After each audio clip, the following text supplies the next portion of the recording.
Good evening. Welcome to our work immersion webinar series. So today is April 12, 4. So this would be the flow of our um, session. Let me try it again.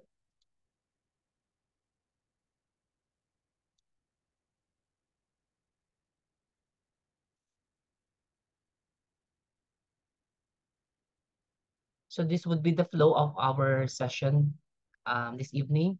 Preliminaries, the one that you have witnessed a while ago. Roll call of the participants, introduction of the guest speaker, action proper, open forum, um, the virtual presentation of certificate, the impression from the participants, and the last is the virtual photo opportunity. So this would be the participants for our guest speaker. These are the participants. There are 55. We are expecting 55 participants for this session. So these are the participants.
Now let's proceed with the introduction of the guest speaker.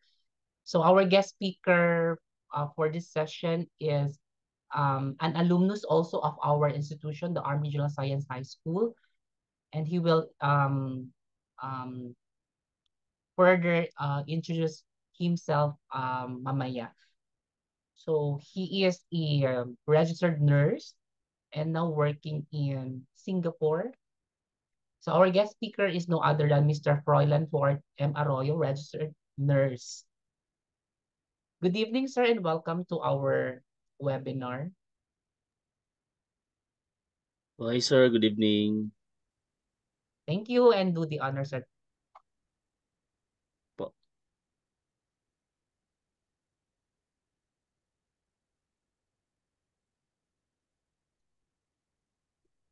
Share lang po yung screen, sir, no? Yes, share. Okay. Gawin kitang co-host para ma-share mo yung screen. Okay. Thank you, sir.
Let's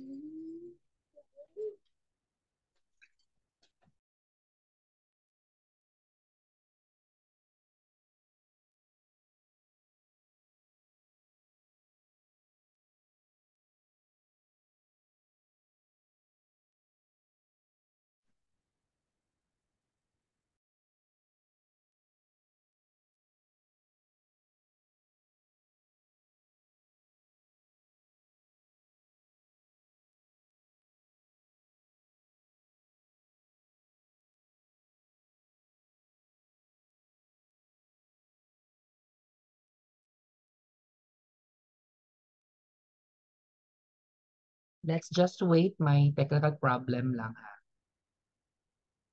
Hold on. Thank you.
Okay na, sir? Yes, sir. Good evening. Kaya sorry po sa lahat. Anyways, good evening po. Sorry po earlier. Magandang gabi sa Tagalog. Maying gabi eh. So anyway, again, thank you po for this opportunity again kay sir. Sorry for the cliche. Invited me as maybe third time na siguro sa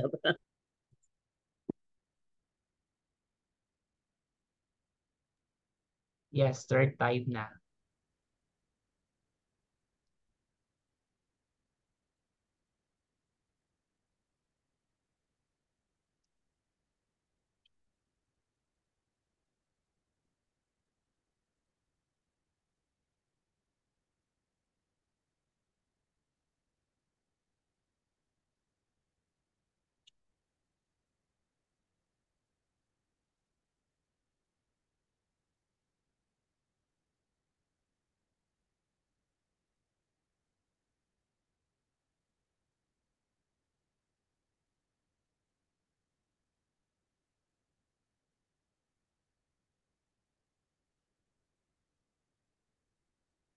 Sorry again for the inconvenience, my technical problem. Let's wait.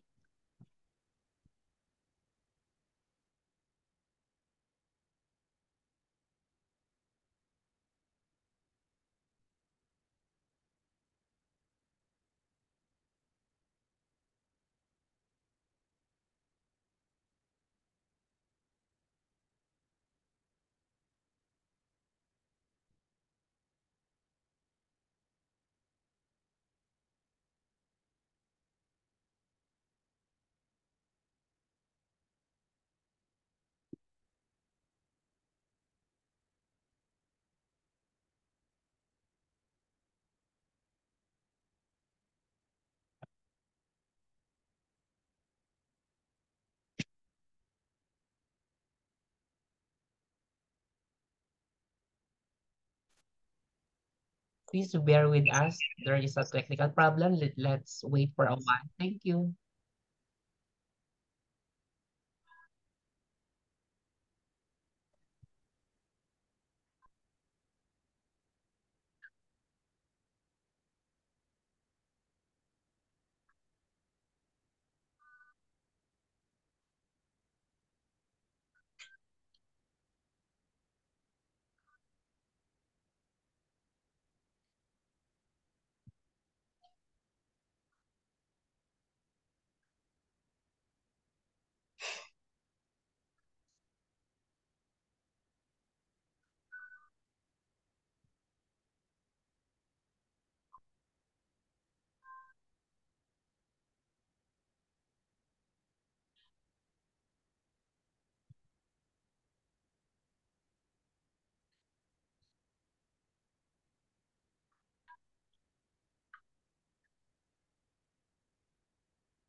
Mhm.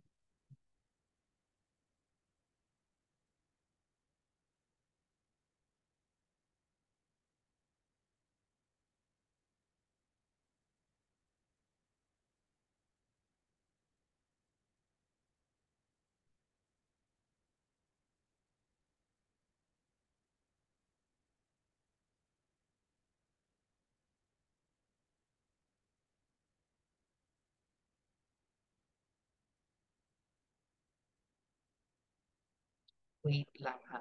Parang naka-off yung mic mo, Roy.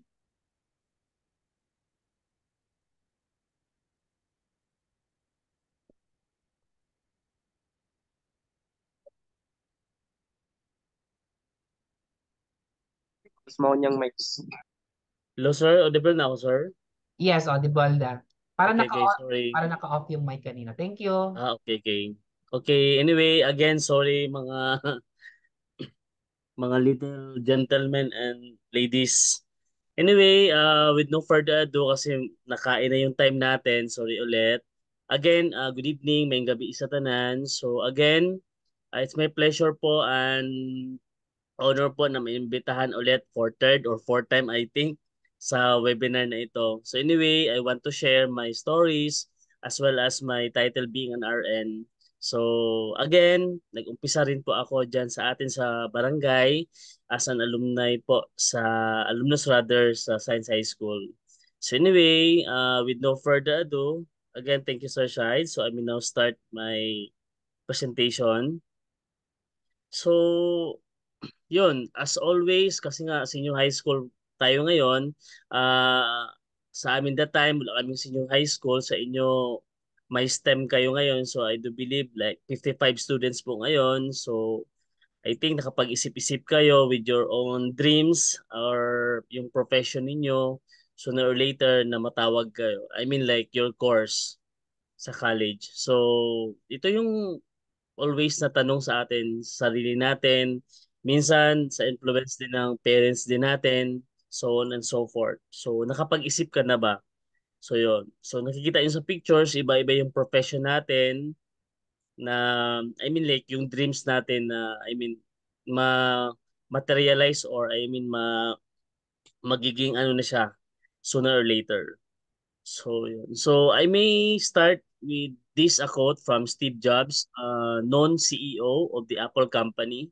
So, your work is going to fill a large part of your life. And the only way to be truly satisfied is to do what you believe is great work. And the only way to do great work is to love what you do.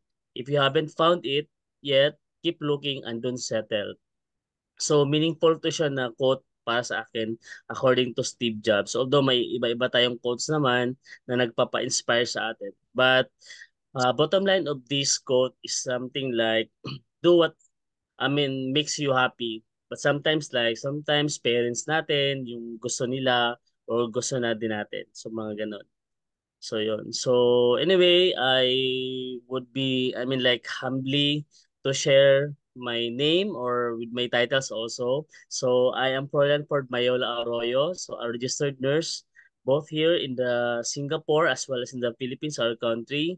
So I'm also a critical care registered nurse way back in the Philippines, 2009 when I passed the board exam until 2016. But currently also as a GPN, stands for Geriatric Palliative Nurse here in Singapore, as well as Master of Public Administration. Actually, classmate kami ni Sir Shahid during 2000, I think 15, graduate kami sa CCSPC as formerly known or ngayon naging CSU na siya. Then also, yun, pinurso ko rin talaga for the Master of Arts in Nursing. So God's will and God's time, maging ano po ako. So ongoing po yung thesis ko ngayon for my experimental. So for my educational background, so and my working experiences, so again, as what Sir Shard introduced me, so classmate ko rin po kagabi yung, I think kagabi ba, si Sir Raymond, yan, as one of my classmates na naging successful din currently on his field in engineering. So also I'm a graduate of Science High School. batch Phoenix 2003. So parang matanda-matanda na. So anyway, but then sa learning, wala talagang matanda. So continue your dream. So mag-graduate of business nursing at NDMC 2009. So MPA as what I mentioned earlier, now CSU in 2015. Then MAN, so currently ongoing on my thesis writing. Then as what I mentioned, I'm a RRN both in Philippines, in our country, as well as here in Singapore. So also I'm a part-time clinical instructor in clinical pharmacology before and emergency medicine in the BS midwifery as well as BS nursing. Then CCRN or Critical Registered Nurse in the Philippines way back 2012.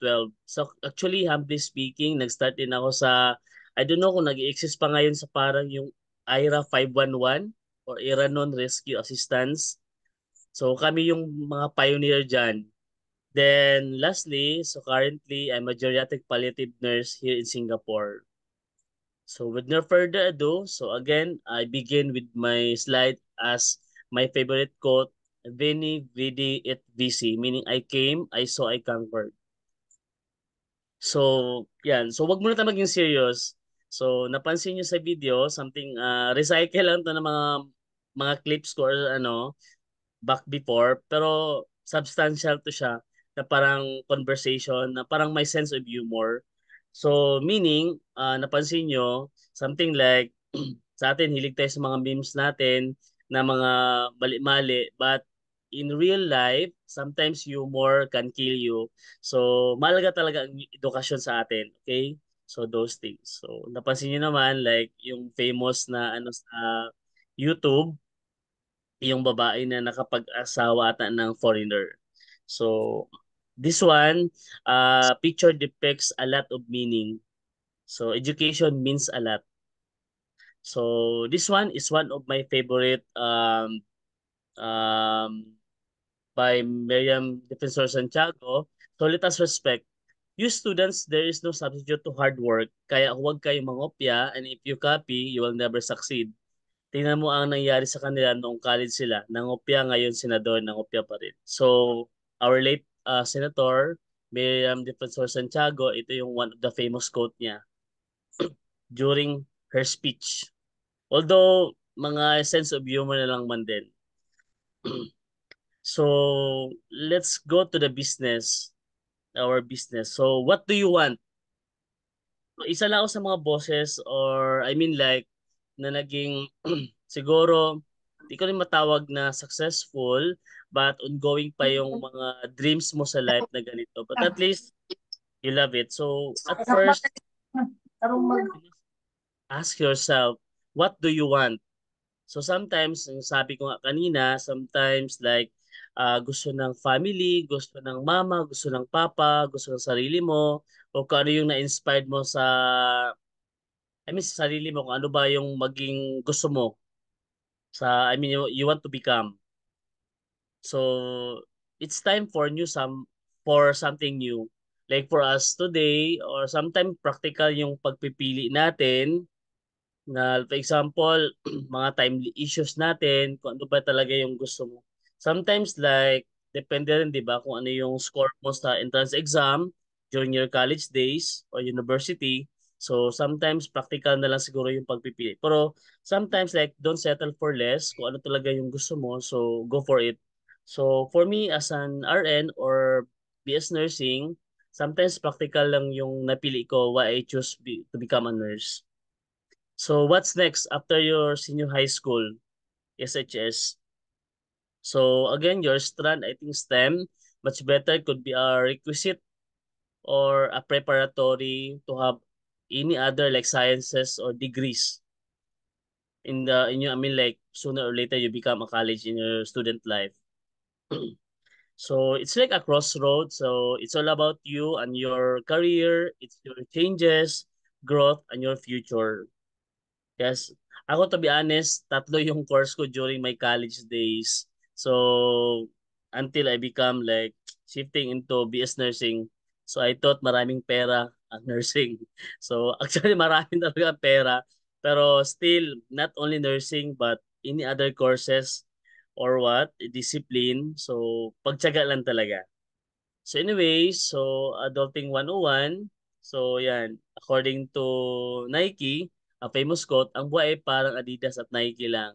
So nothing is impossible, so just do it. So time to think about your plan. So sometimes like short term, sometimes long term. So those things.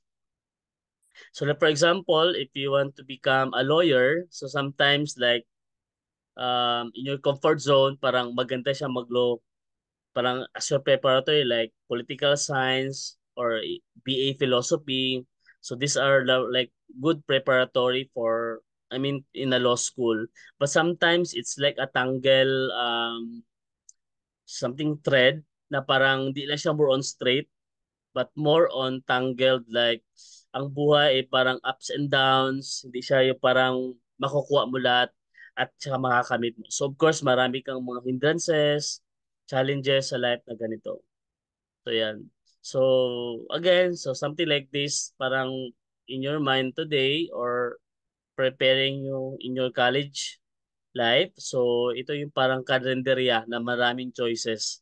Parang in terms of engineering, politics, finance, healthcare, architecture, science, so on and so forth.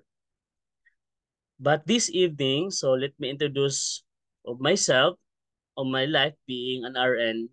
So I would be biased more on healthcare and being a nurse ang itatackle ko ngayong gabi. So, who are we?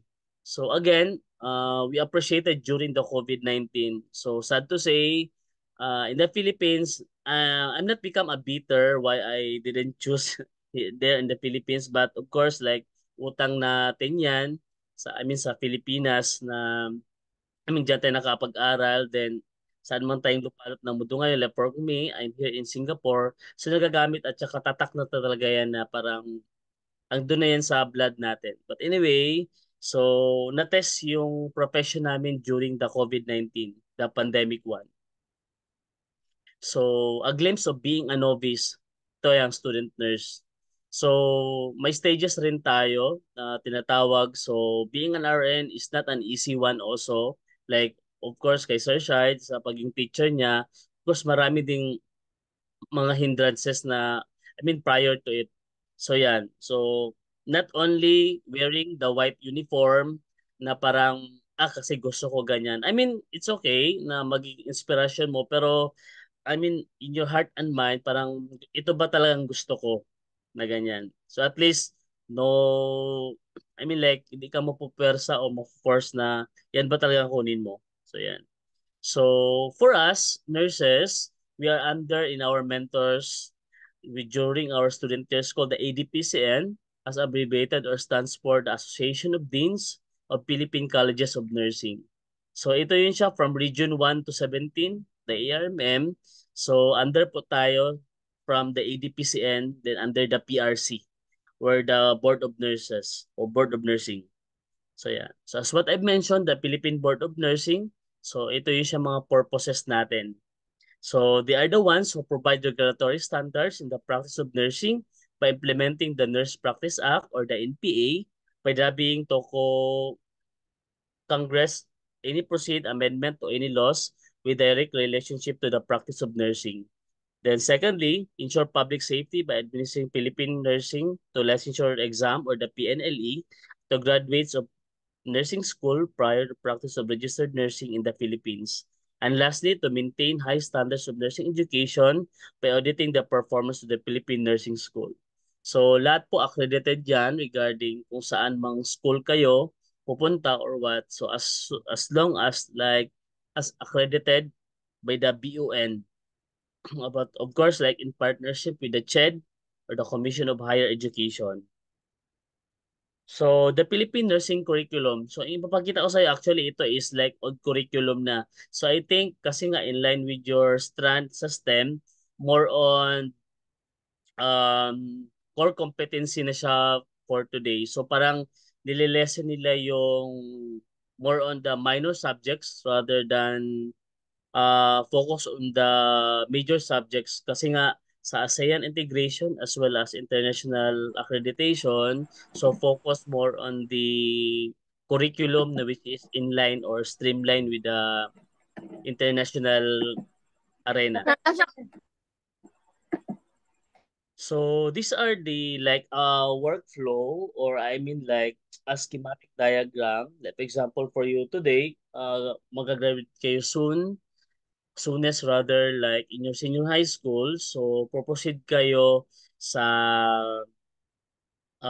being college life, yung either university or college yung mga ganun. So either 4 years, 5 years, or 6 years. It depends on what course you have. Like, sa engineering, I think 5 years or 6 years or like that, or veterinary medicine, so on and so forth.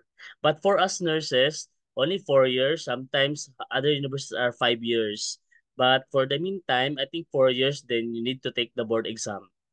So primary, that's why may K to 12, then senior high school, then going to the college life, then if you want to pursue your masters, na kagaya ko ngayon, ongoing for my Master of Arts in Nursing, as well as kung gaganahan pa, so parang magdo-doctorate about that matter. Okay? Then, kaya that time during the, it's like a humor also na parang according to our one of the senators na hindi naman kailangan ng nurse makapagtapos ng nursing.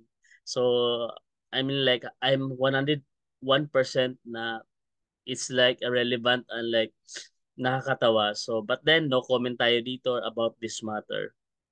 So, affixing your name with an RN advance, which is to a competent one. So, ito siya yung governing body na which is the PNA, the Philippine Nurses Association. Then, every discipline or profession, may tinatawag tayo ng mga organization. Like for the engineers, for the architect, like and other so on and so forth. So again, under tayo ng PRC or the Professional Regulation Commission kasi sila yung parang nag-stipulate ng standards kung may nasusunod ba yung mga ano natin, yung standards natin for practicing in our profession. So yun. So kung graduate na tayo ng 4 years natin, like for example in nursing, ang pinaka task talaga natin is in our field is the PNLE or the Philippine Nursing Licensure Examination. So to have a brief overview, so it's a 2-day exam for us na it's like more or less like 500 items. So 2 days yun siya nagaganapin yung PNLE. So ito, after you take your exam, so as soon as you pass the exam also, so oath taking. So ito na yun siya. Then, of course, I would tackle also kung nakapag-take out ka na. So, of course, in the field of nursing, a lot of specialties. Kung sa education, marami kang mga, like example, mathematics, may English, literature, so on and so forth. Then for us nurses, we do have our specialties also. Like for me, as what I mentioned earlier, so GPN po ako. So geriatric palliative nurse. So meaning geriatric, yung mga kinikater ko is yung may mga medical problems na mga matatanda at saka palliative yung mga dying. So way back in the Philippines, ako po ay isang critical care registered nurse or the CCNAPI in our organization. ICU nurse po ako way back before 2010 to 15 in Notre Dame Hospital in Cotabato also. Then ito, isa sa mga specialization, kung gusto mo magiging dialysis nurse, tinatawag namin na RENAP, meaning Renal Nurses Association of the Philippines. Then third is the ORNAP, or stands for the Operating Room Nurses Association of the Philippines. Then, pediatric nurse, kung may patients ka sa mga bata, mga ganyan, so pwede ka maging pediatric nurse. But of course, humbly, I've started also in medical surgical ward, meaning a simple ward bago ako pumunta sa ICU, intensive care unit nurse.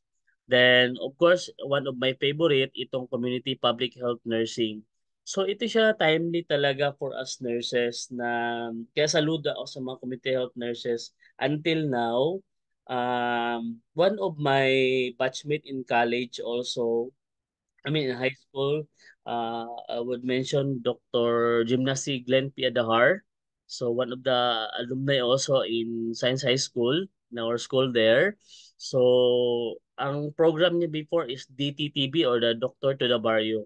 So that time, I think a lot of nurses also in collaboration, yung mga far-flung areas, yung mga malalayo, at least kahit paano parang na-care natin at nakikater natin yung needs din nila kahit papaano. Especially mga indigents na as in di mo ma-imagine na parang may mga tao pa pala dito. So parang those needs na parang kailangan talaga ng tulong. Tsaka yung until now, kailangan pa rin ng mga in terms of healthcare I mean dyan sa atin sa Pilipinas.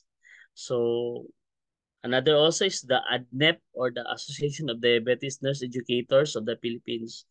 So, why this one created? Kasi nga, diabetes is one of the alarming medical case na parang marami na ring nailagak na budget ang gobyerno natin regarding for the diabetes, the hypertension, so on and so forth. So that's why it's one of the specialty in nursing. Also, kung gusto niyo naman sa military field, yung tinatawag natin na nurse corps in the Armed Forces of the Philippines. So sometimes also in maritime, also, I mean, so on and so forth. So, pwede ka sa fire, uh, Bureau of Fire. So, yun, mga ganong mga specialties. So, of course, to be honest, why I choose to being abroad, kasi nga, I mean, it depends naman kung gusto mo talaga mag-abroad. Ika nga nila, it's a choice. Ganyan. So parang I need to compensate na I mean for a greater ano also yung parang sa sahod. So yun. So yan, nakikita niyo naman sa bar graph yung sahod natin dyan sa Pilipinas. Of course, sometimes like it's all about contentment also. But sometimes like if you're still single, so yun, mag-adventure ka at saka enjoy mong life mo. So some of my colleagues also in Dubai, also in Germany, United Kingdom. So especially nowadays, like after the pandemic, all of the countries, even the Europe, so nangailangan sila ng mga nurses. Not only for us nurses, but also for the medtechs, also for the physiotherapists or the PTs, the speech therapy, occupational therapy, and so on and so forth in the field of healthcare. So again, where I am now, so I've mentioned earlier, I'm here in Singapore. So part na po ako ng Singapore Nurses Association. So Pilipinas yung tinatawag natin na PNA. So again, so every country, every state, may sarili-sarili silang mga palisiya na you need to take the examination para matawag kang state passer ka. So luckily, sooner or later, this year also, I'll be taking the United States of America registered nurse exam. So God's time and God's willing, so sana may pasa natin. Not only for the title, but of course, again, as what I mentioned, kung gusto niyang adventure pa, more on like professional and personal growth. So, depende naman sa inyo kung saan lupalop kayo ng mundo, dadalhin ng profession niyo as long as you are happy. Okay? And of course, you need to exercise and practice your profession. So these are my work environments here in Singapore. So one of the famous one is the Tan Tock Seng Hospital, the NCID. Nakikita nyo sa clip natin sa left side, which is the NCID or stands for National Center for Infectious Diseases. Ito yung mga pasyente namin na dinadala, those who are infectious, like the COVID one. Yeah, that's also actually here in Singapore way back 2002, actually maliliit pa kayo niyan.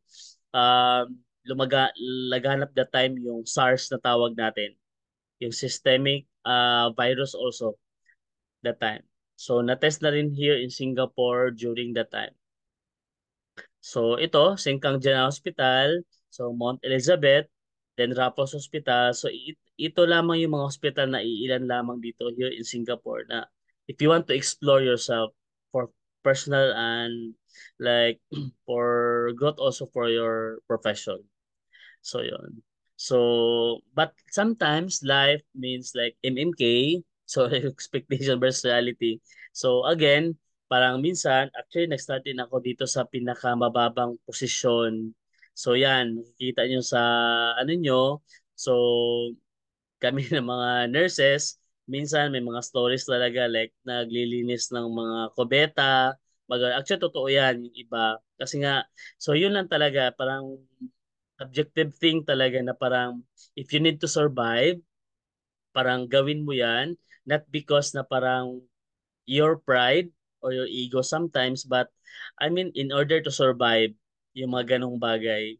So, again, at least, ma-feel at saka ma-experience mo yung maging, ano, at magiging stronger yung um, personality mo. So according to Zhao Hundam, actually sikat to siya before sa MMK. I think na featured to siya sa Maalala Mo Kaya. So according to him, so studying abroad is hard, but all of the struggles will mold you into a better version of yourself. Someone who's stronger, smarter, and a better fighter. Totoo yan. Kasi nga dito, kahit ako, Um, wala akong relatives, wala din akong ka-workmate, even college mates kasi nga Dubai at saka Saudi sila halos lahat. So iilan lang or wala talaga. So you need to survive on your own. Kaya saludo ako sa mga OFW, not only for us nurses but all those who are other professions here in Singapore, not only here but all over the world. But of course, there in the Philippines na pinaglaban natin ng Pilipinas. Anyways, I leave a lot of quotes in you. So you're not just a nurse. Take pride in what you do. You're saving lives and making difference in someone's life. So a simple gesture na pagtulong, malaking bagay na yan. Not necessarily na nakapagawa ka ng isang heroic na ano talaga, but every day na napasmile mo yung pasyente mo or what. So malaking bagay na yan. So sometimes not only like all are sweet, but sometimes have a bitterness. But again, as what I mentioned, so those experience na makapagpatibay sa'yo. So yun. So job interview questions in Filipino. So yun. Usually kung sa naging RN ka na, so these are the typical questions na ano. Kaya nga 'di ba yung pabiro nila ngayon, parang kailangan na experience. So, paano ma-experience na ma-hire ka, wala ka pang experience. So, actually, reality yan sa Pilipinas. So, that's why that time ako rin, parang nag-umpisa rin ako, as what I've mentioned, I don't know kung nag exist pa yung IRA 511. So, kami yung pioneering dyan, yung sa ambulance ng Iranon Rescue Assistance. I think one of the initiative, the Iranon leaders, there in Parang, and even neighboring Iranon municipalities. So that time, nagpaanak kami sa ambulance. So those are the moments na nag-umpisa ako sa pinakamaliit na mga ganun. So yun. So again, for my idol one, late senator, so according to her, it's more important to have a happy life than so-called a successful life because success can be defined in so many ways. Just being happy is a success in itself, according to our late Senator Miriam Defensor Santiago. So for my appendices, so the timely issues and challenges, so hindi sino man hindi I mean like know about the COVID. So it's one of the challenges in all over the world about this matter. So ito siya, yung about our PPE or the personal protective equipment. So yun. So this evening, so I would like to share some of the health education na parang at least kahit pa paano in small ways, alam niyo yung mga basics muna. So first, I would tackle about the basic information and kinds of mask and proper usage. Kasi of course, alam naman natin na parang limited lang yung knowledge natin about in terms of the mask.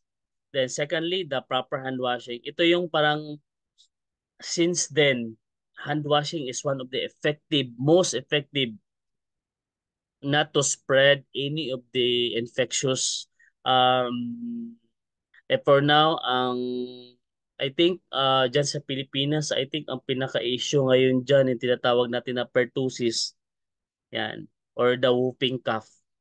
So yun. Then the third or the last one and the timely issues is the heat wave and the heat stroke also. Yung timely ano talaga. Kaya nga, if I'm not mistaken sa news dyan din, or even dito here in Singapore, actually napakainit talaga. Actually naka-aircon ako ngayon kasi nga as in mainit talaga kahit umulan kanina. I mean here in Singapore. So with no further ado, so what are those masks? So here with me are the basic masks. So now this one is what we call the surgical mask. Actually ito ginagamit to sa hospital or even before, I mean during the pandemic, nakikita niyo yan. So yan. So ito siya. So of course, may dalawa siyang part, yung sa exterior or external at saka interior internal. So meaning, don't touch the interior one with your bare hands. If you want to touch, only in the tip. Huwag mong galawin dito sa center kasi nga ito siya diretso sa ilong mo. So of course, kung may mga foldings na ganyan, dapat downward siya, wag upward. Kung may napansin kayo na piece of metal, ito siya sa nose bridge ninyo yan siya na ganyan para ma-fold. Pag ganyan nyo, kaya may air loop siya for your ear, ganyan. Then, you need to spread.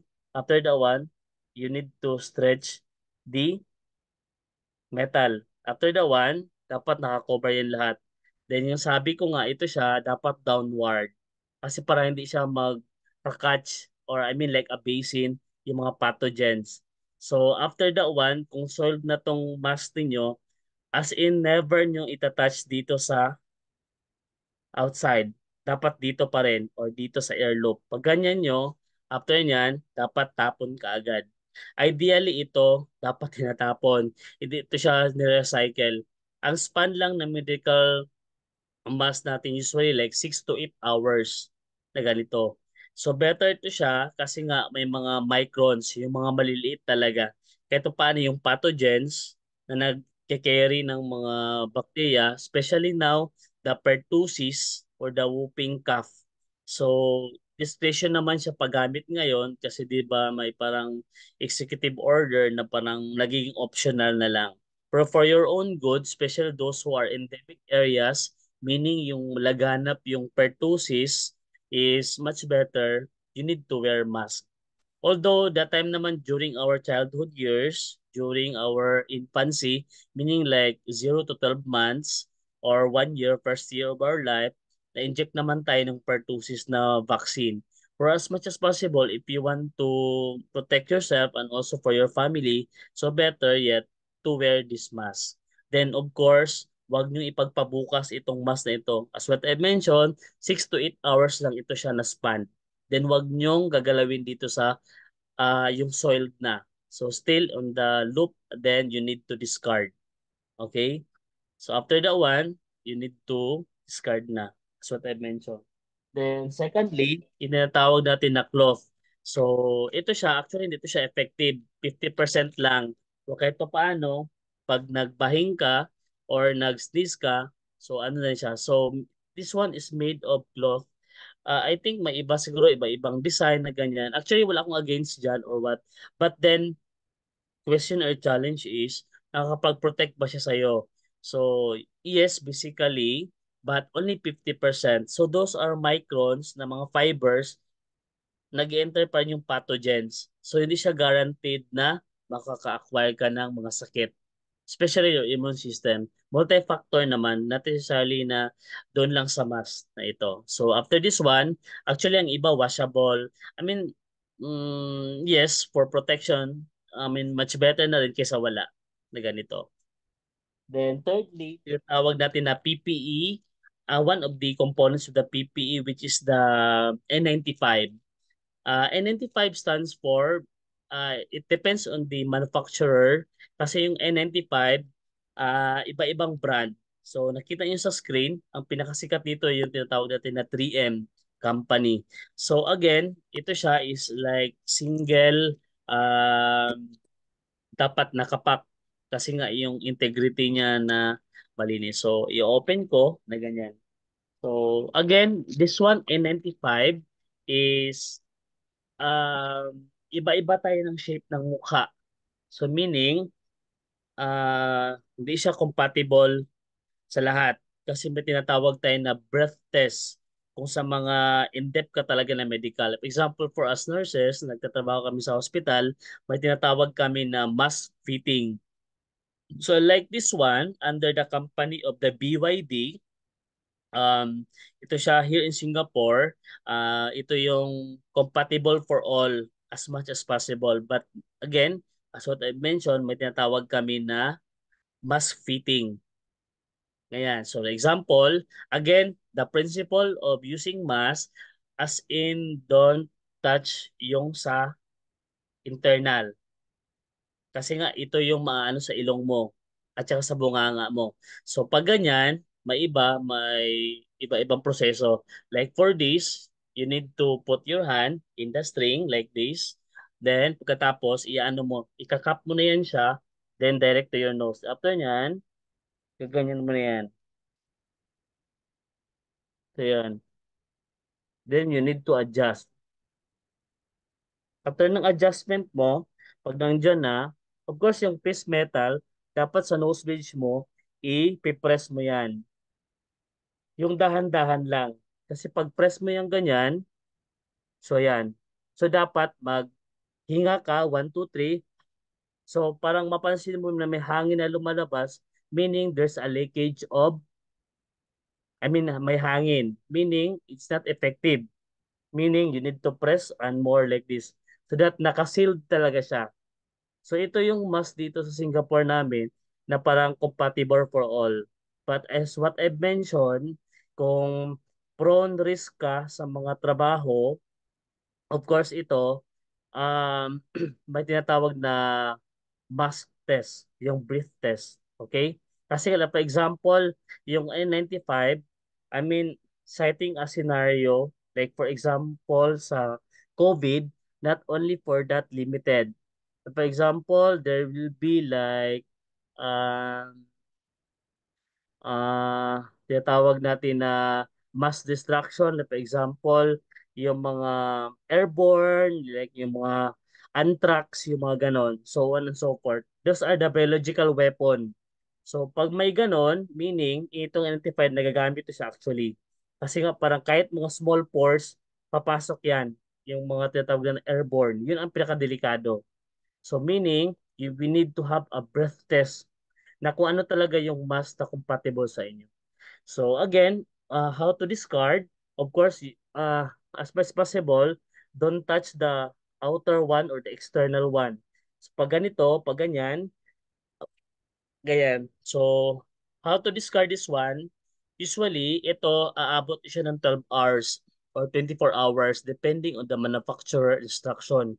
So, pag ganyan, pinapasok namin sa Ziploc, meaning magagamit pa siya for 24 hours. But if not, of course, you need to discard. So, as much as possible, touch or hold rather yung sa air loop na ganyan or yung ano niya, yung string. Okay? So these are my limited mask only. At least you have basic information about this matter. N95 also known as the HEPA or HEPA or the high efficiency particulate air mask, meaning even the smallest in medical field like less than 5 microns, meaning yung pinakamaliit na talaga, at least mapoprotektahan kayo niyan, especially the airborne. Like for example, the tuberculosis, the measles, yung tinatawag natin ng mga smallpox, mga ganyan. So on and so forth. Second is ito yung pinaka talaga, pinaka most effective. Kasi parang nakita ko sa page natin dyan sa Science High School, para meron tayong parang sync dyan na parang project. Yeah. So again, sana wag lang siya maging dekorasyon. Sana gamitin natin yung 5 moments of hygiene. Meaning after toilet, up before kakain, so on and so forth. Ito yung pinaka most effective talaga. Kahit sa amin dito sa medical, ito yung pinakauna. So what are the basic hand washing technique. So sabayan nyo ako, there are 7 steps according to the World Health Organization. So kakanta ka lang daw ng happy birthday. So step 1, like this, palm to palm. This one, 1, 2, 3, 4, 5, 6, 7, 8, 9, 10. After the 1, your palm into your dorsal 1. This one, count ka na naman ng 10. 1, 2, 3, 4, 5, 6, 7, 8, 9, 10.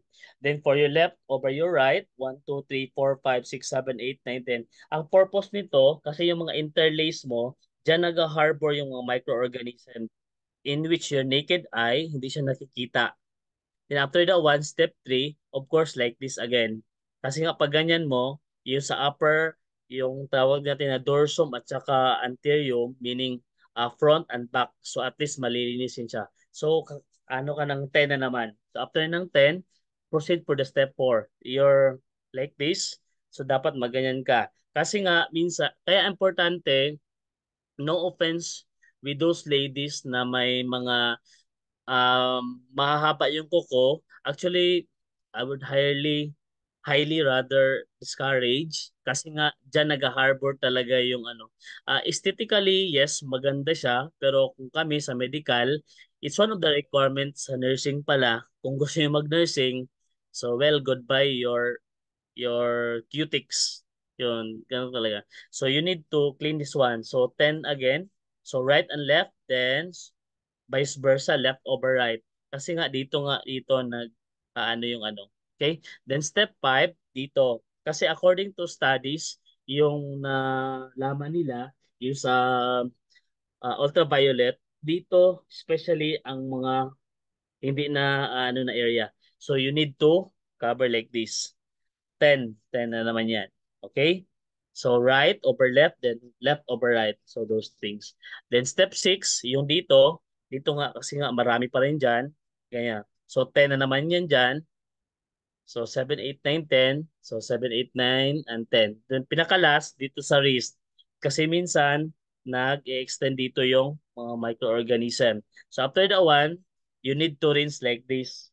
So, no touch technique. For example, kung gumagamit kayo ng conventional na faucet, for example, yung parang pinubuksan pa, kasi we need to save water. So, you need to use your elbow in order to open. So, sometimes may iba naman yung state of the art na tinatapakan using your pedal one.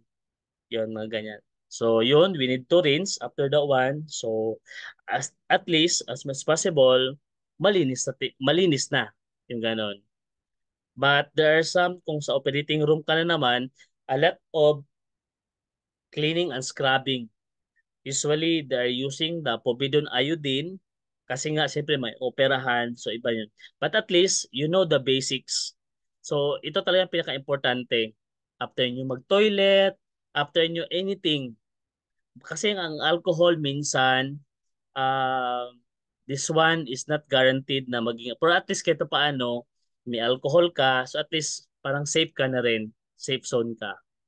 Then the third one, the timely issues is what we call the head exhaustion versus the head stroke. So what are these? So we need to like have a basic um comparison for this. Of course, the criteria for the head is the headache. This one is subjective. Sometimes siguro from frontal going to your back, then back to your frontal. So at least basically may pareho siyang headache. Then secondly, nausea and vomiting, yung pagsusuka, yung paghihilo at susuka. Kasi nga dahil sa exhaustion at saka yung parang ganon.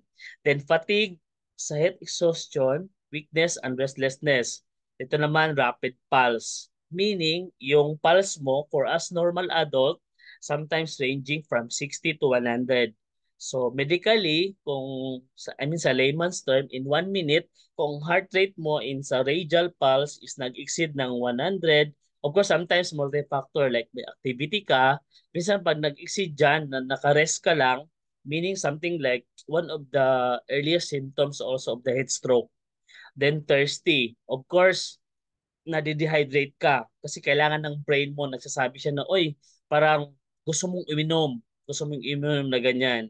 So dito naman, dry swollen tongue. Meaning, sa heat stroke, dry. ang dito mo, at saka namamaga na. Kasi nga, nag-excrete pa rin yung brain mo na parang, oy, i-compensate niya. Kasi nga parang dry na. Then anxiety. Kasi nga parang minsan sa mga headache, sabi nila, baka dehydrated ka lang, kulang ka ng tubig. So for us normal adult, we need to have like 3 to 5 liters as much as possible. If not restricted by the doctor. Meaning, like for example, may mga underlying sakit ka sa bato, yon minsan we need to consider. But for us normal adults, sa layman's term, kailangan natin, especially now, is like 3.5 to 5,000 liters. Ah, parang excited siya, pero we need to hydrate ourselves about this matter. So to continue the comparison, I mean like, then for coordination, meaning of course wala ka na sa concentration yan, disoriented naman sa heat stroke, dizzy or delirious, slurred speech. Parang, di ba, yung sabi nga nila ng mnemonics na fast, yung tinatawag natin na parang yung sa face mo, minsan yung parang yung speech niya, hindi na siya parang nakaka-utter ng in one word. So parang ganyan. So it's one of the earliest symptom. Asymmetrical, meaning di na parehas yung left or right or either way na mga ganyan. Then weak and rapid pulse. So sa heat exhaustion. Then naman sa isa yung parang rapid pulse. Then sweating heavily. Of course, we need to compensate. Of course, kung mainit sa labas, of course, yung sa heat regulation mo sa utak, pinoproduce talaga yung mga sweat. Ganyan. Raised body temperature. Kaya minsan, especially sa mga vulnerable na mga um, ano natin like mga matatanda, mga bata, minsan yung mainit sa labas nag-contribute ng lagnat. Ganun. So to continue the heat stroke, sometimes body temperature more than 40 degrees. Meaning, sa nag-test tayo ng ng um, temperature using our axilla thermometer, pag nag 40 degrees na siya, minsan kung walang underlying, it could lead to a heat stroke. Meaning, yung regulated kasi ng brain natin, tinatawag natin na hypothalamus. I mean, let's not go deeper with that. But in layman's term, like, kung wala man lang underlying disease na sakit, then para nag 40 degrees na siya, so sometimes like it could lead to other symptoms. Then convulsion, seizure or coma, yung parang wala man siya sakit na mga epilepsy or what, sometimes it could lead. Kasi nga may abnormal electrolyte imbalance na. Kasi nga, siyempre kung nagpapawis ka minsan, kulang na yung sodium mo sa katawan. Then lastly, maybe sweating, then sometimes cool. Kumbaga, yan yung pinaka-late natin na manifestation. So what to do? So first, lie down in shade or air conditioning. So yun nga, sabi ko sa inyo kanina, kahit umulan dito sa amin, minsan aircon ka, minsan magpa-condition ka para at least wala kang heat loss. I mean like yung sweat. Then drink water, as what I mentioned, importante yan. Then cold compress or tea towel. So kung nagpunta, like example sa mga may mga lola kayo, yung mga ganyan, may mga babies, example napansin mo may mag-cold compress na tawag natin na tepid sponge bath.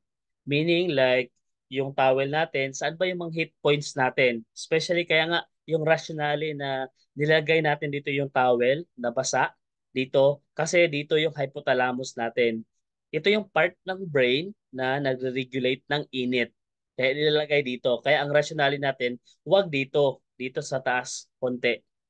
Then, minsan dito sa leeg, minsan dito sa baba ng natin, sa armpit, minsan sa singit natin. Kasi ito yung may mga hit points natin. Kaya nilalagay natin yung mga towel dyan.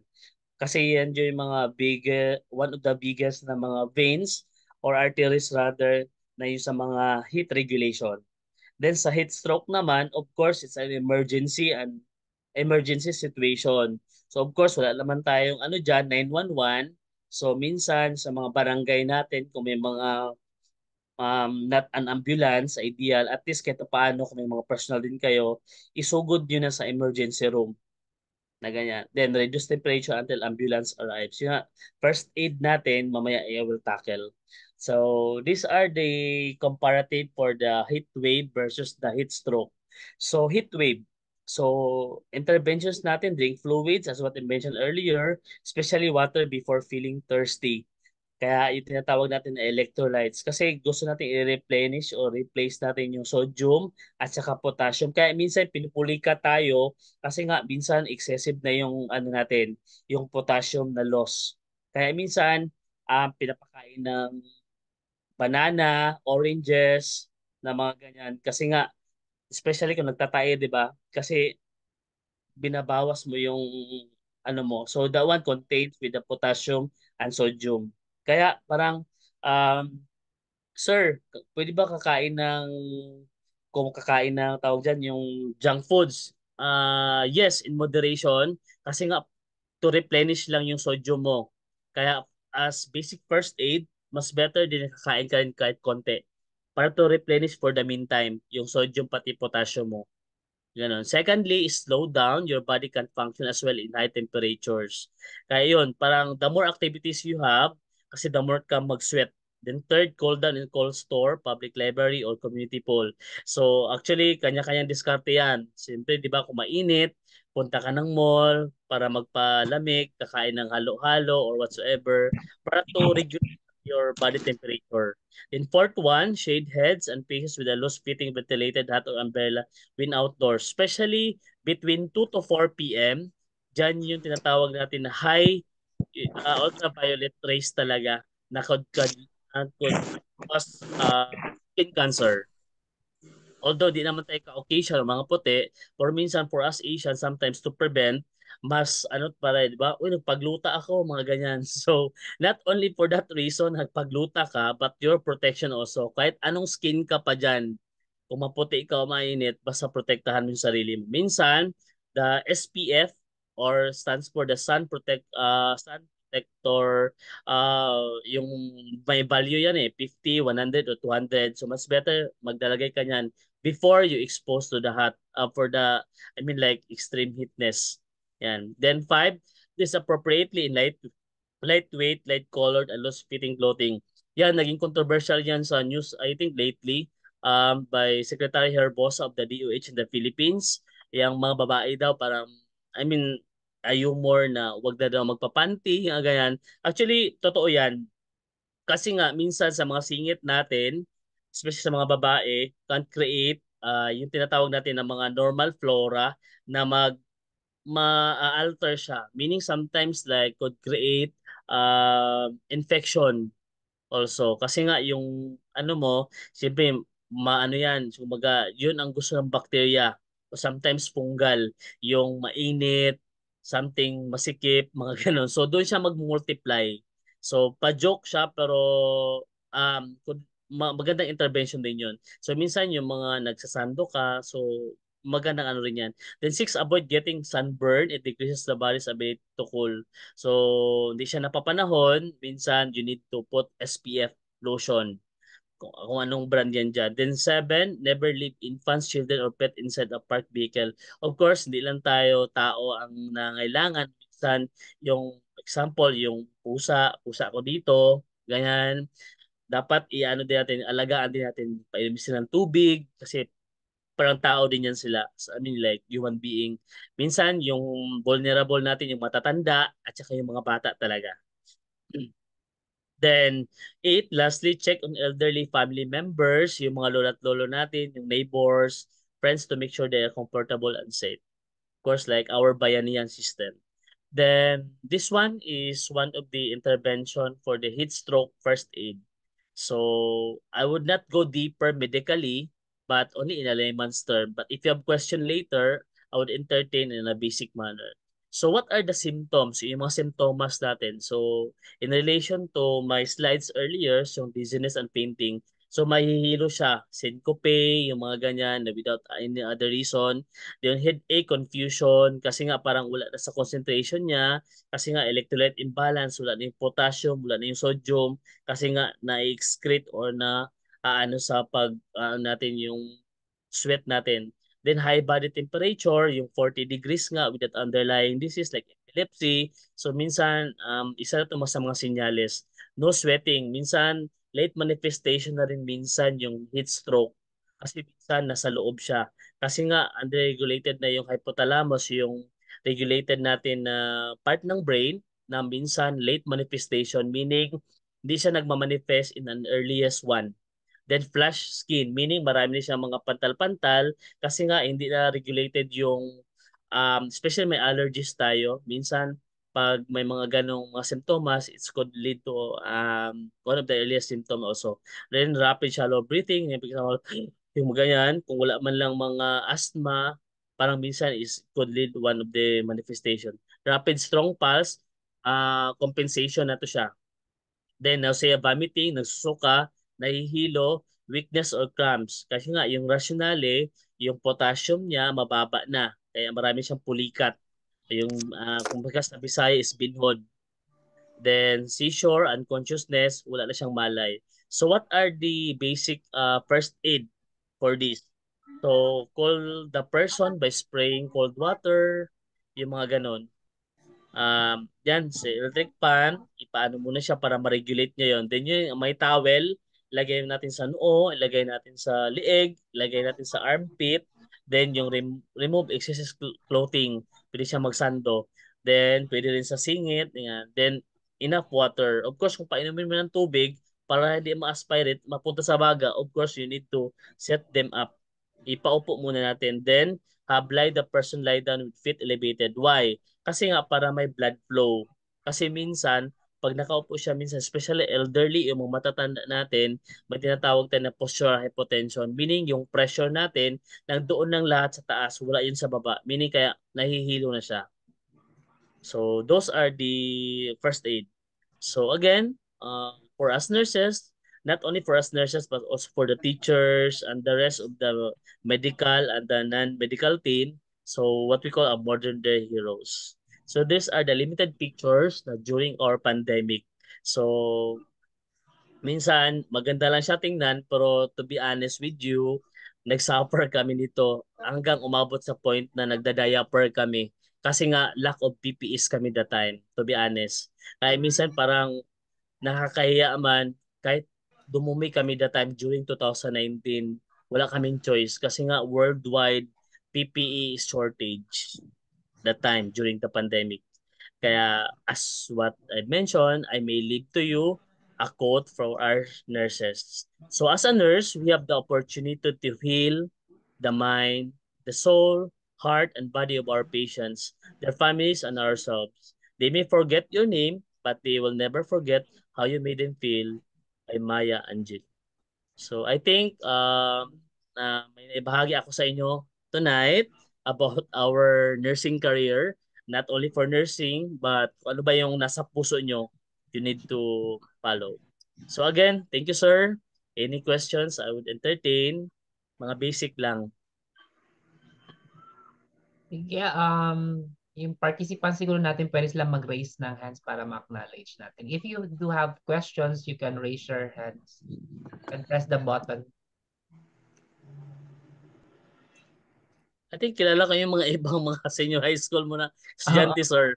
Baka yung mga mother nila or mga kapatid. Hindi, ang iba dyan, natuli ko pa sir, na-circumcise ko. Okay. I think Likong, may isa pa dyan. Andyan Si si Ogie. Archie. Andyan Oh. si Archie. Anyway, so happy lang kasi nga kahit paano ano din. So, any questions?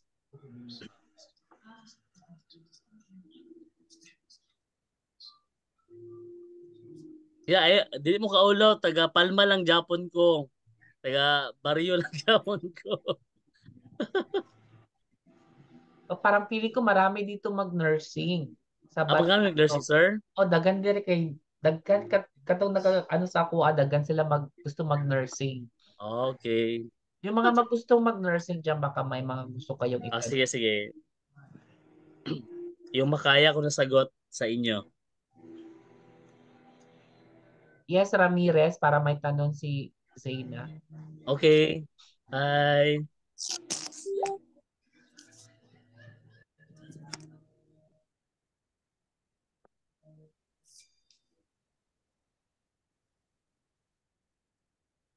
Or you can chat the chat box so that baka maya kayo magtanong.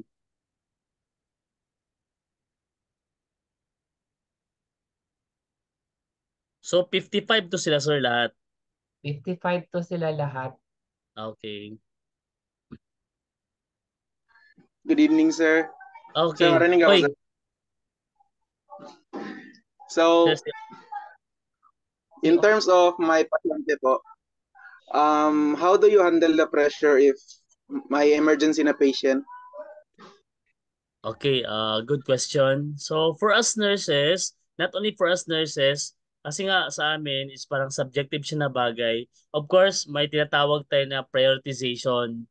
So kung may emergency, we need to prioritize. For example, if ER nurse ka, or kung sa community or sa hospital setting, of course, you need to prioritize kung sino yung uunahin mo. For example, choosing between the paano ba? Yung may wound which is infectious between the yung asthmatic patient, yung tawag na yung parang hinihingal. So, sino pipiliin mo sa dalawa? Of course, for us, we do have our principle na parang airway tinatawag. So, yung unahin ko, of course, yung asthmatic patient kasi kailangan niya ng oxygen.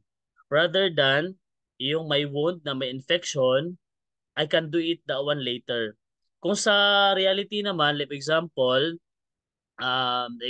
sa basketball court, example may na nagsuntukan. So ang isa nasuntok sa siguro disregard kung saan basta maraming bleeding. Ang isa naman wala pa siyang manifestation na nagsuka or tawag dyan na may dugo. So unahin ko yung may dugo, i-first aid ko muna rather than yung isa na walang manifestation.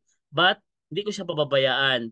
For example, I found out na nagsuka siya right after like 4 hours or 24 hours, that one could lead to emergency situation. Of course, needed to be sent him or her in the hospital for further investigation. For example, kailangan niya na magpa-CT scan, kumbaga discretion niya ng doktor. But for us nurses, may tinatawag tayo na triaging or prioritization. Meaning, triaging is we need to prioritize based on our priorities. So, for us nurses, may tinatawag na ABC. A stands for airway, B for breathing, then C for circulation. So, meaning those cases na i-cater namin, like as what my scenario in the first place, the asthmatic one, so I need to attend him or her. Like example, bigyan siya ng oxygen rather than the wound. So that would be okay. So did I answer your query, Mr. Yes, sir. Thank you po. Okay. Okay.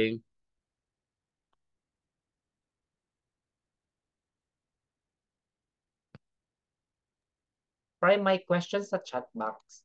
Opo, sir.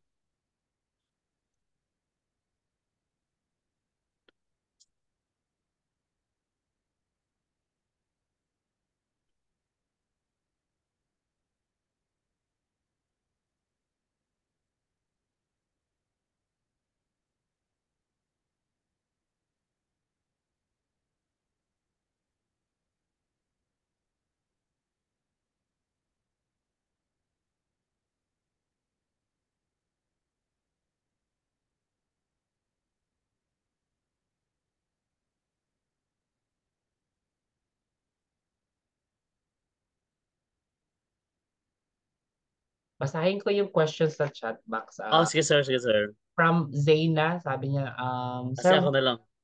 ay, nandyan, ikaw na lang, Proy, nandyan man Sige, sa... sige, sir, sorry. So anyway, this one question po from ZM Ramirez. Sir, good evening po. Sir, worth it po ba yung compensation sa nursing po? Kasi sabi po nila is mahal daw po yung course ng nursing. Thank you po. So, yun nga, sabi ko nga sa inyo, ako practically parang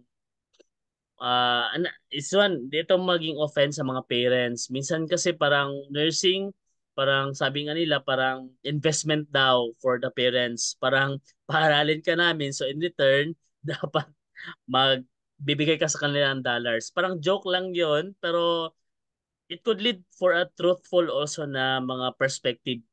Pero sana wag lang, kasi sad story naman yung ganyan. But of course, nursing, not only nursing, but like example, the uh, physical therapy, occupational therapy, speech therapy, medtech, so on and so forth na mga courses or even teachers also. Actually, iba-iba naman or unique way naman regarding financial. But for us nurses, I could compare, mahal yung ano mo, kahit either private ka or public, university or colleges, mahal talaga siya in the sense kasi maraming laboratories. Marami ding exposure, meaning duties. Especially kung mag-outsert duty ka, for example, for us, during my student years, we need to be exposed in Davao or as far in Cebu, yung sa mga mental nursing, mga ganon. So meaning, you need to invest. Marami talagang pera na mailalagak na ganun, kasi nga sa exposure duties mo. But in terms of in support with your compensation, actually, kung estudyante ka pa, wala ka pang ano talaga niyan. Kaya nga sabi nga nila, yung parents mo, babawiin nila during nakatrabaho ka na. Kasi you need to give to them. Pero sana wag lang ganun na, I mean, story. Kasi nga pangarap mo rin yan, sana wag lang aabot lang doon na maging practical siya. Sana dapat may bukal sa puso mo na ganun. So compensation wise, kung nurse 1 ka dyan sa Pilipinas, kung di ang pagkakaalam ko, parang nurse 1 ka, kung sa mga public hospital ka, aabot ata ng 30 to 35. Basta ang pagkaalam ko dyan, parang yan ang parang standard compensation or salary kung nurse 1 ka. Pero for me, actually naging 5 years din ako sa private hospital, ma'am, way back 2009 to 2015. Actually, malayo talaga sa realidad. So, kumbaga sa tanong mo, di talaga siya nakakaano sa gastos mo during your student years. But fulfilling naman siya, ma'am, kasi nga hindi naman sa magiging drama ka, pero diskarte mo rin yan. Kaya nga ako that time, ma'am, to be honest, ano bang age ko sa iba? So that time, kahit maliit lang yung sahod ko sa private hospital, nagawa ko pa rin na masters. Kaya classmate ko si Sir Shide that time.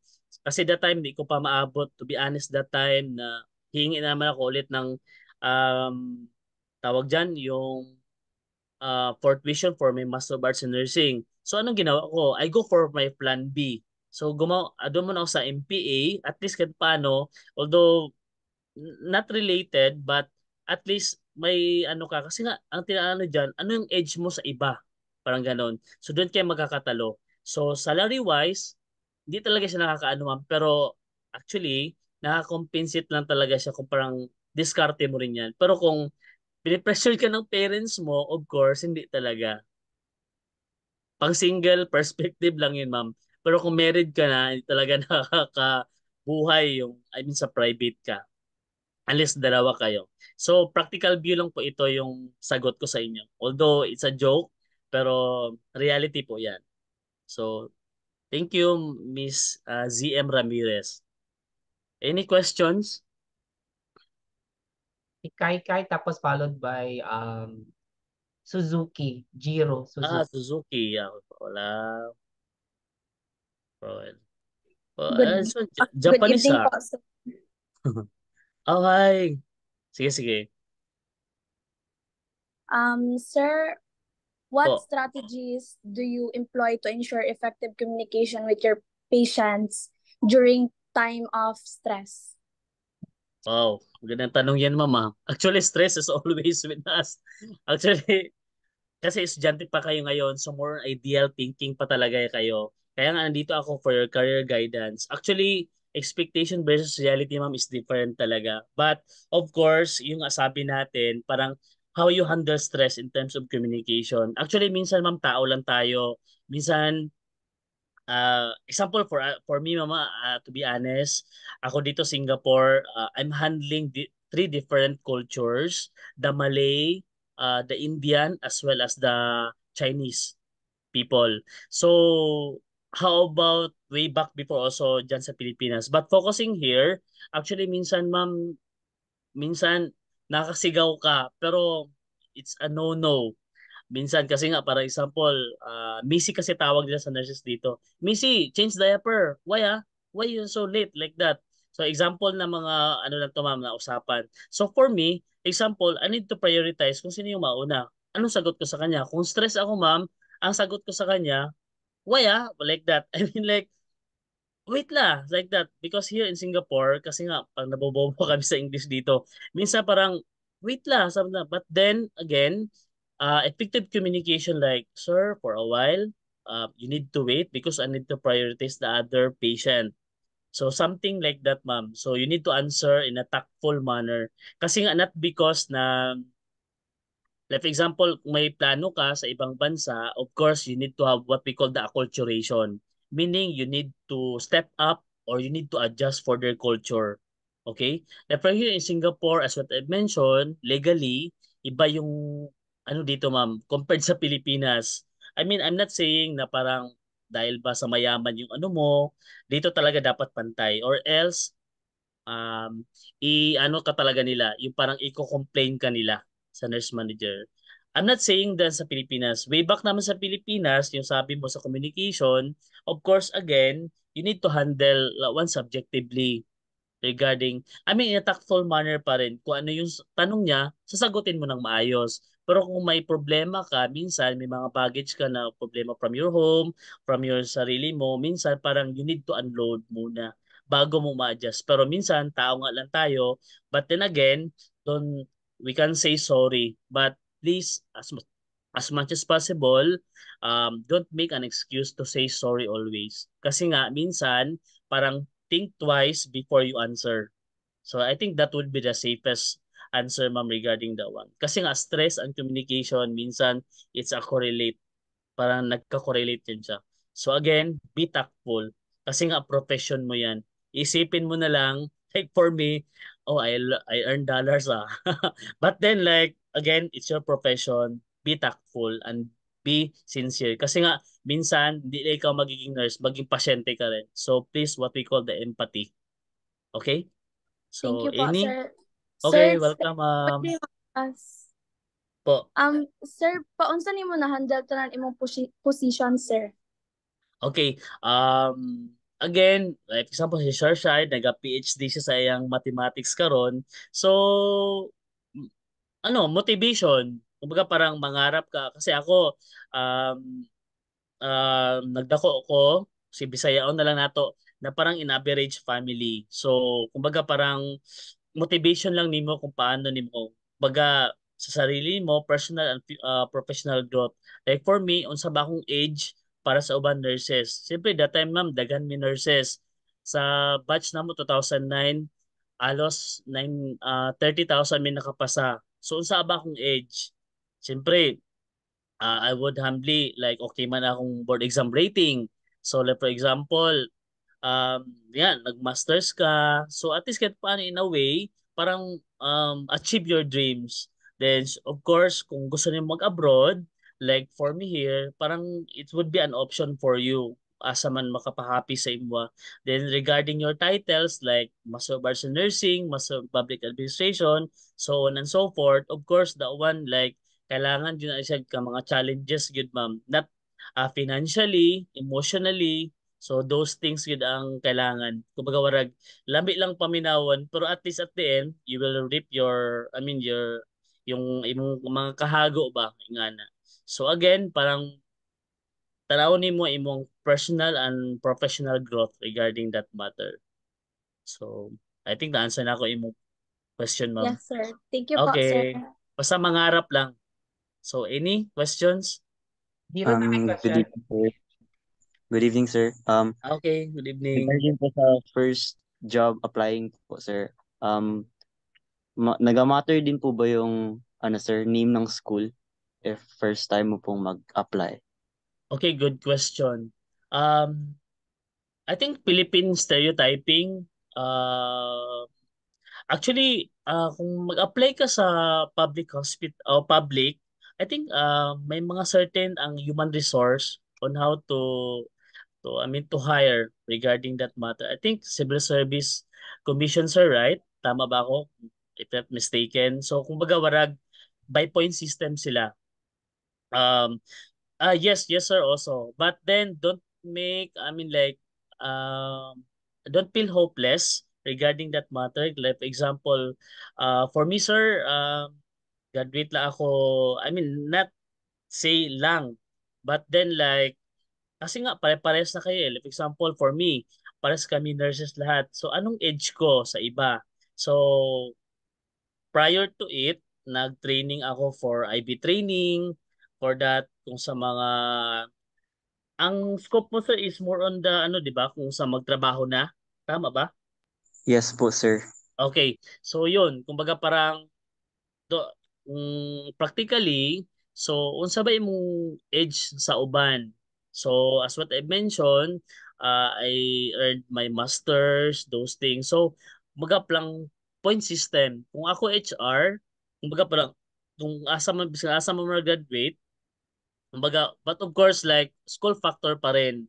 Pero minsan parang diskarte pa rin sa isa ka tao kung paano nimo i-handle. So kumbaga parang the age itself is important.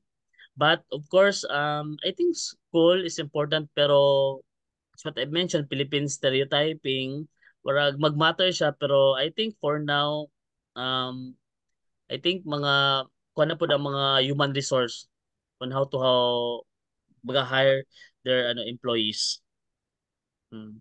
So habang bata pa, you need to earn your masters, you need to earn your edge, like example trainings, those things. Kasi nga iba-iba tayo ng profession. For example, kung sa engineering ka, for example, like what my actually classmate ko si Engineer Raymond Labadan. So actually that time, I think he did his masters also sa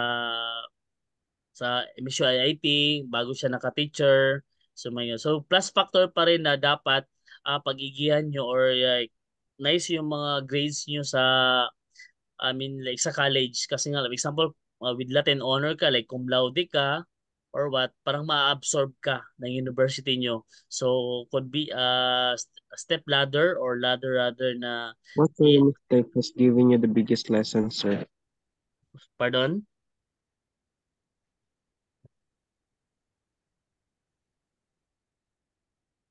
Sorry, another person ba ito nagtanong? Sir, can I ask, sir? Opo, ma'am, sure.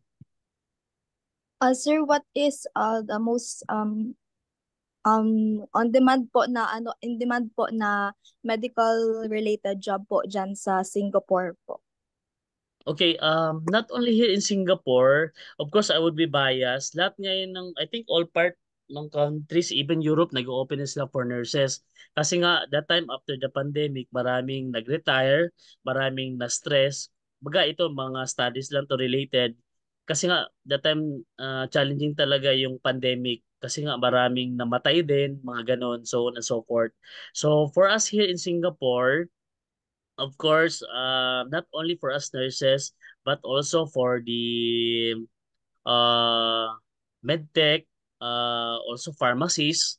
But of course, here in Singapore, kasi nga parang first world country sila here in Asia, parang stricto sila regarding that matter. So, magmamatter pa rin yung experience mo dyan sa Pilipinas. Kung gusto mo talaga mag-abroad na ganyan. But not only here in Singapore, but I think now open the Germany, but you need to learn their language. Also in Finland, you need to learn their language. So, yan yung mga challenges sa'yo na gusto mo talagang pumunta dyan na mga countries, so you need to be prepared.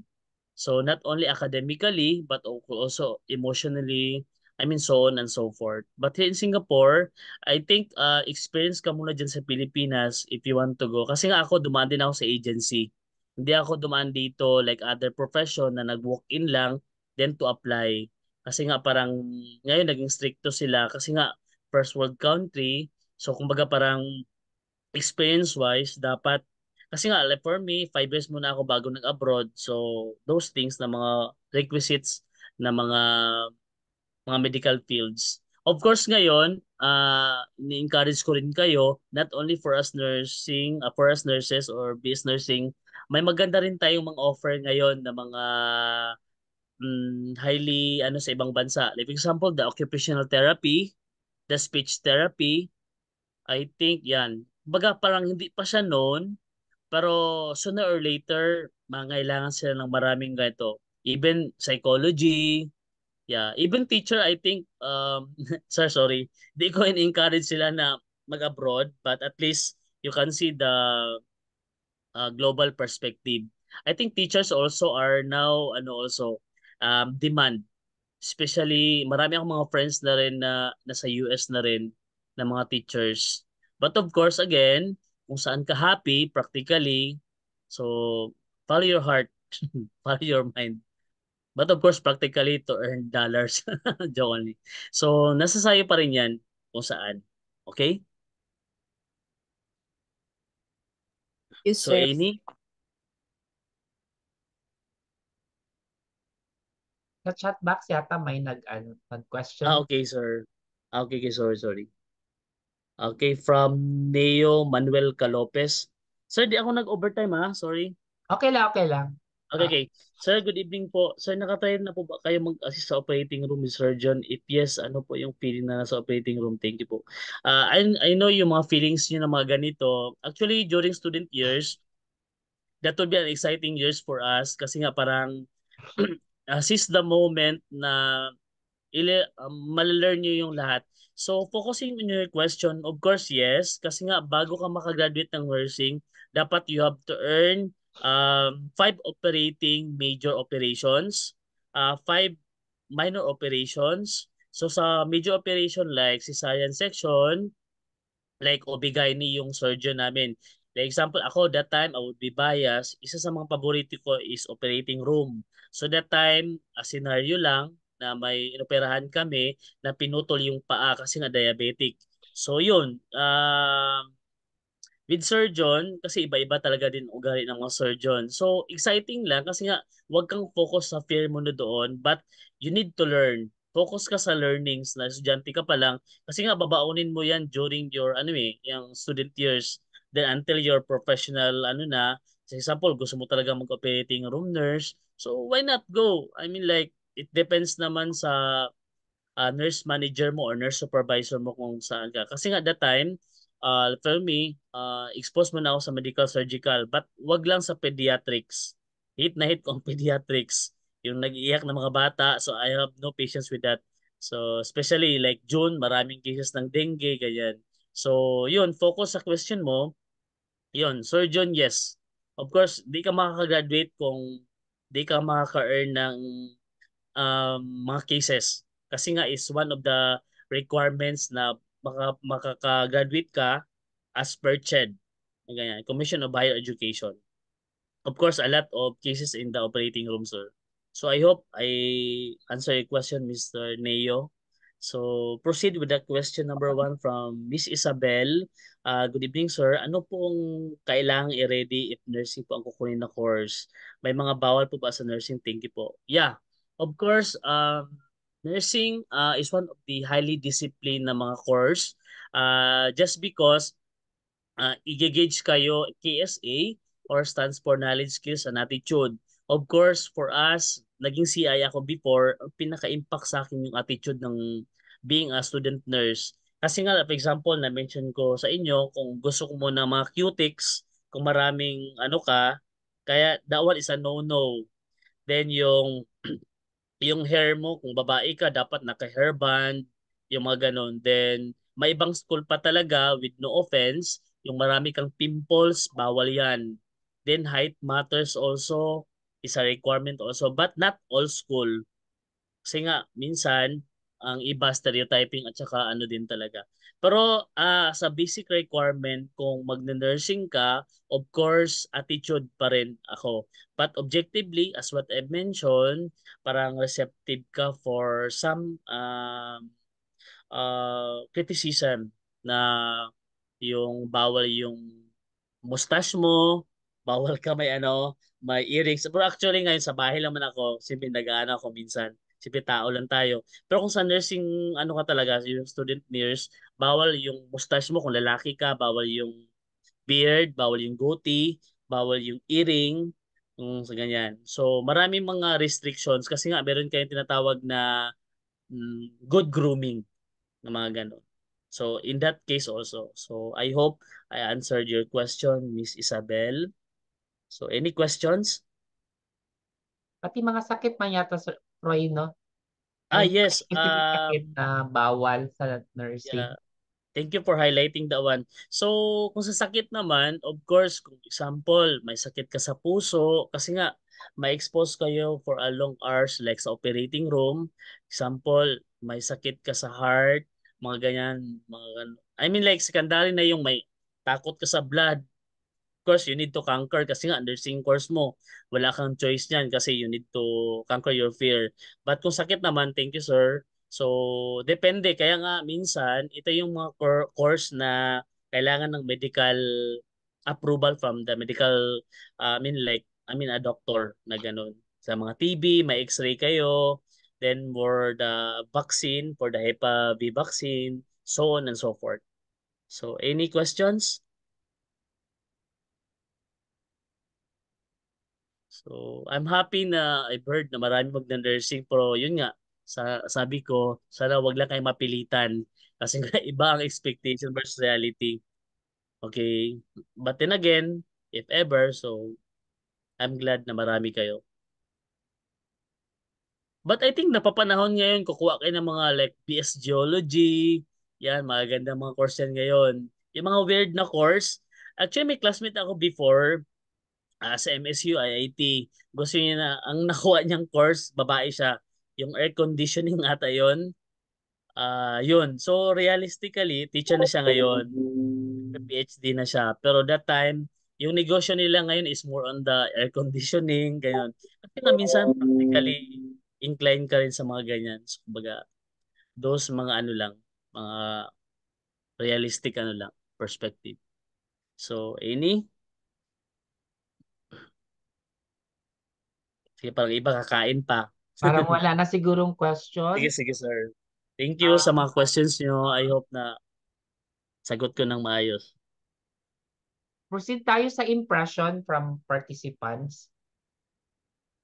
Ang magbibigay ng impression tonight is first is si Kyle Marie Tiburon, followed by Jiro Suzuki.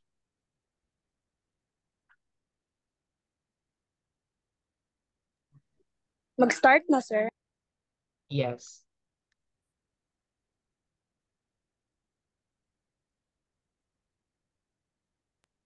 Good evening po, sir.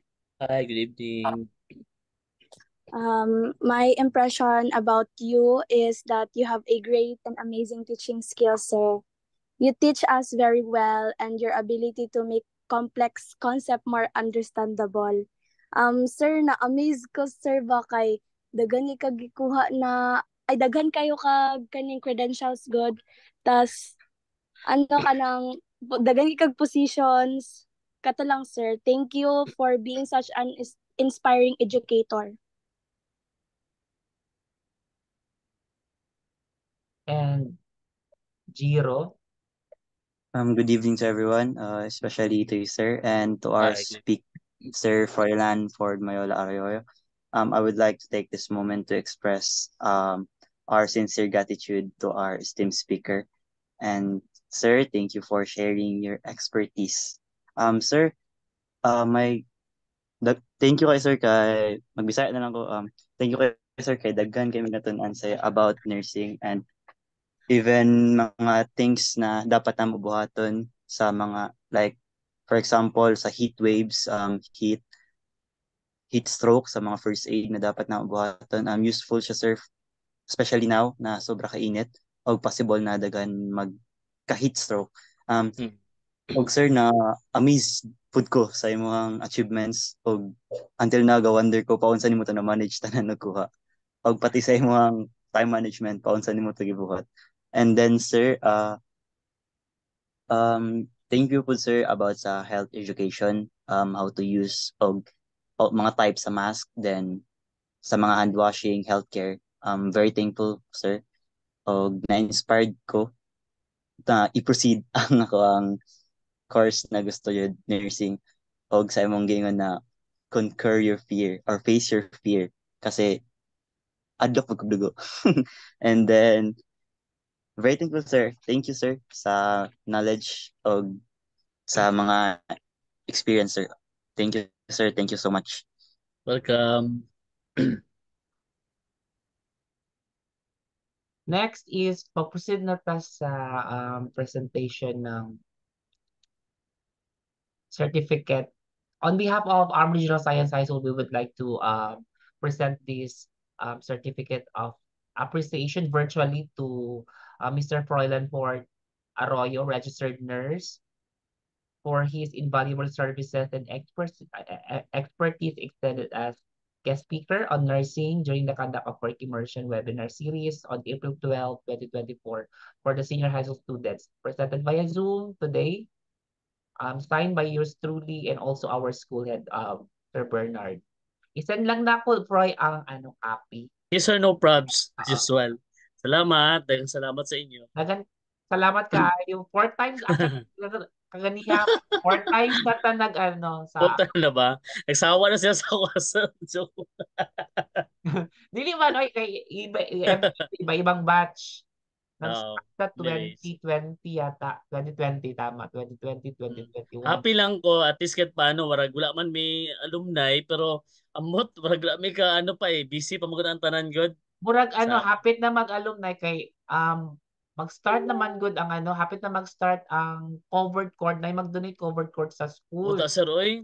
Gani, murag mag-start na karong karong Lagi May. luoy ba pod. Oo, May. So, inshallah, Okay. murag by God's si time. Lagi sir. Sir Bernard na alumni. Wow, nice. Okay. And we have now in the last part, the virtual opportunity. Since man ni siya virtual, so para natay remembrance with our guest speaker, mag-on siguro tag atong camera para natay pictures tanan. Para makita pud mo ni Freud. Kapit-bahay lang ba ako makulit si Freud ba? Oh, taga Palma ko. Para makita po ni Freud si OG. Asa si OG dire? Jiro, mama mo si Auntie Vivian? Vivian? Yes po, sir. Okay. Regards Sir, to nag-inap Auntie video Vivian. ko Okay. Okay. Sige. Magkuha na akong picture ha. Bahala na mo kung magkuha mong picture ni. Okay. All the best for you all. Good luck sa college life. Wait lang, sensor lang na ako. Wait lang. Duwan ni ka siya ka-page. Dagan kayo participants. Hindi magkasya sa isa. 34 na karon sir. Dagan gani. Ang uban, lang, share lang siguro og Basta all the best in your college life. Hapit na ilang graduation sa May 29. So bago ng niyo sir, yung calendar. O murag i-change man gud sa dapat kay dili siya makaya magklase inaani summer. Oh, I know. Init Sa kayo. dahil sa init. Okay. So tama gid dito sa news. I-change yun sa DepEd. So that concludes our webinar tonight. Thank you very much for your Bring the banner being Science School RS. Okay, salamat sir. Salamat. God bless. God bless sa inyo. Ay happy Eid pala sir. Thank you po, Barak, sir. thank you. Thank you po, sir. God bless sa inyo. Pagtuli. Si OG to. Good luck, OG. Good luck na si OG. Ay, dako Okay, kaya na si bye-bye. OG. Karon. Lagi? Basketball player. Okay. Kung gusto niyo ko i-add sa Facebook, sige, at least maging friends ta. Froilan Ford Mayola Arroyo.